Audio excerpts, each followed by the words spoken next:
안녕하세요, 조합원 여러분. 전국 돌봄 서비스 노동조합 정책국장 황재인입니다. 올해 우리 전국 돌봄 서비스 노동조합 아동분과는 고용 안정을 주된 이슈로 활동을 해나가고자 합니다. 그래서 오늘은 아동분과에서 준비하고 있는 고용안정 투쟁의 필요성, 고용안정 3대 요구안, 그리고 요구안 실현을 위한 방안에 대해 조합원 여러분들께 설명드리고자 합니다. 자, 그럼 이제 시작해 보겠습니다.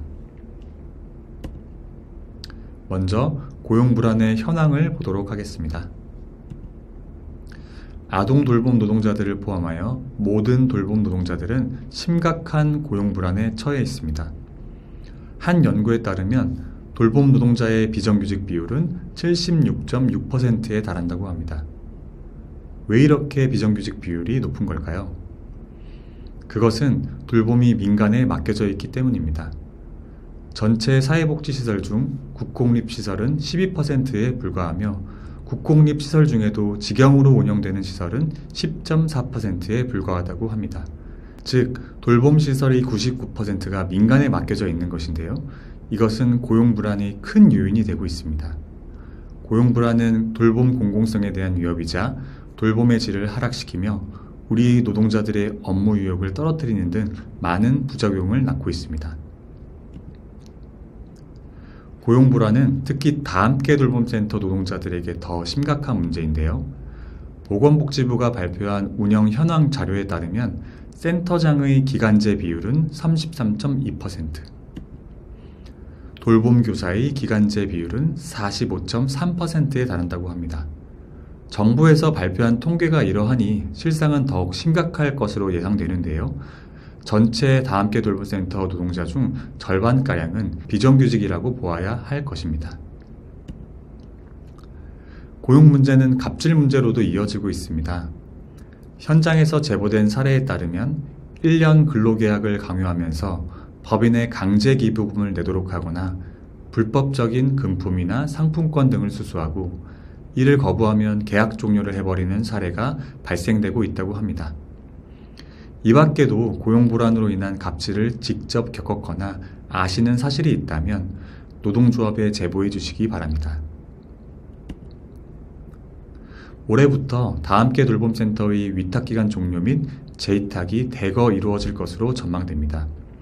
대부분의 센터의 위탁기간은 5년인데요. 개소일 기준으로 본다면 2019년에 개소하여 올해 종료를 앞둔 센터가 150여 개, 2020년에 개소하여 2025년에 종료를 앞둔 센터가 200여 개에 달할 것으로 추산됩니다. 수탁기간이 바뀐다는 말은 곧 고용불안을 의미한다고 봐야겠죠. 이러한 고용불안 현실을 해결하기 위해서 전국 돌봄 서비스 노동조합은 고용안정 3대 요구안을 만들어 보았습니다. 우리는 정부를 향해 이 3대 요구안을 실현하라고 함께 요구할 것입니다. 첫 번째 요구안입니다. 지역아동센터, 다함께 돌봄센터 지침서에 근로계약은 기간의 정함이 없는 근로계약, 즉 정규직 채용 원칙을 명시하는 것입니다. 화면 오른쪽은 보육사업 안내 지침서를 캡처한 것인데요. 보육사업 안내에는 근로계약은 가능한 한 기간의 정함이 없는 근로계약을 체결하라고 명시하고 있습니다. 만약 우리 지침서에도 정규직 고용원칙이 명시된다면 지자체는 이를 근거로 관리감독을 할 수 있고 노동조합도 이를 근거로 정규직 고용을 요구할 수 있게 될 것입니다. 두 번째 요구안입니다. 두 번째 요구안은 민간위탁 가이드라인 준수 의무를 강화하자는 것인데요. 민간위탁 가이드라인은 공공부문 비정규직 정규직 전환 정책이 시행되던 2019년 12월 6일 발표된 정부의 지침으로 민간위탁 시 정부와 지자체가 노동자의 고용 안정 및 처우 개선을 위해 준수해야 할 의무를 명시한 것입니다. 우리 노동조합의 지속적인 요구로 2024년 다함께 돌봄 사업 지침서에는 이 가이드라인의 구체적 내용이 명시되었습니다. 화면 오른쪽 화면이 바로 올해 지침서에 새롭게 담긴 내용인데요. 민간위탁 가이드라인의 내용을 보면 위탁업체를 선정하는 단계에서 근로조건 보호 확약서를 제출하고 근로조건 보호 고용안정, 고용유지 여부를 수탁기관 선정 기준에 포함하도록 하며 계약 단계에서는 고용유지, 고용안정 의무, 최소 수탁기관과 동일한 기간의 근로계약 설정 등의 내용이 위수탁 계약서 내에 포함되도록 하고 있으며 마지막으로 재계약 단계에서는 이런 의무를 이행하지 아니한 법인은 감점하거나 재수탁 대상에서 제외하도록 하고 있습니다. 그런데 각 지자체로 내려와 보면 민간위탁 가이드라인을 전혀 모르거나 알면서도 관리감독을 전혀 하지 않는 곳이 많이 있습니다. 따라서 각 지자체가 위수탁 계약 시 민간위탁 가이드라인의 내용을 반드시 명시하고 준수 여부를 관리감독하도록 강제해야 합니다. 그래야 위탁기간 변동으로 인한 대량 해고 사태를 방지할 수 있습니다. 마지막 요구안은 고용유지 장려금이라는 것을 지급하라는 것입니다. 고용유지 장려금은 노동자의 장기 고용을 유지하는 경우 수탁사업체 또는 운영기관에 지급하는 금원입니다. 일정 요건에 따라 사업주에게 고용유지지원금을 지원하고 있는 고용노동부의 정책에서 착안한 것인데요. 예컨대 노동자의 3년 이상의 고용을 유지하는 경우 노동자 1인당 월 5만 원의 고용유지 장려금을 수탁기관에 지급하도록 하는 것입니다. 왜 이것을 기관에 지급하느냐고 물어보시는 분도 계실 텐데요. 기관에 고용유지 장려금을 지급하면 지금처럼 매년 노동자를 바꾸지 않고 고용 안정을 유지할 동기가 생길 것이며 위탁 사업에 대한 책임감 또한 강화될 것으로 예상하고 있습니다. 그러면 이 고용안정 3대 요구안을 어떻게 실현할 것인가가 남아있는데요. 물론 쉽지는 않을 것입니다. 하지만 우리의 단결된 목소리만 있다면 충분히 실현할 수 있을 거라고 확신합니다.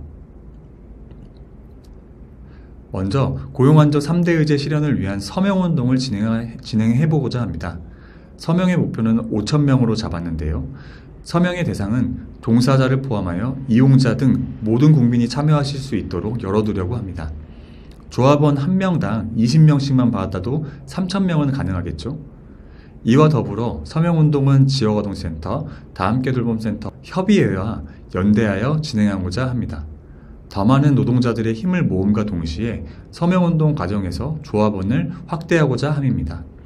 이렇게 서명운동을 통해 모아진 의견은 보건복지부 및 새로 구성될 국회에 전달할 것이며 기자회견도 함께 진행할 것입니다.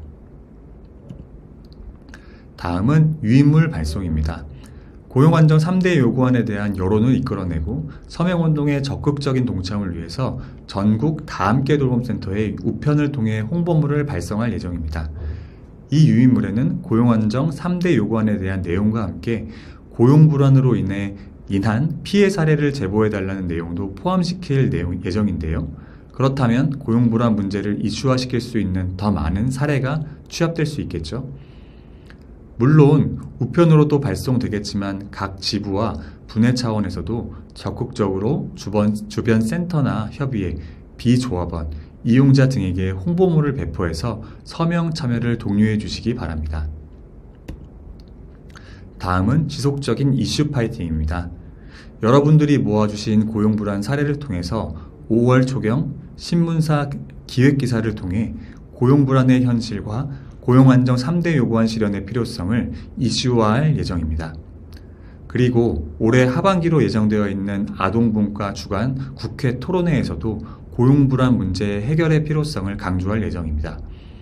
또한 고용안정 문제는 각 지자체 단위에서 정책을 마련하고 적극적인 관리 감독을 해나가야 비로소 해결될 수 있는 문제인 만큼 우리 조합원들이 많이 모여있는 서울시, 경상남도부터 지자체 차원의 고용안정 요구안을 마련하고 실현해 나가는 활동을 지속적으로 펼쳐나가야 할 것입니다. 조합원 여러분 어떠신가요?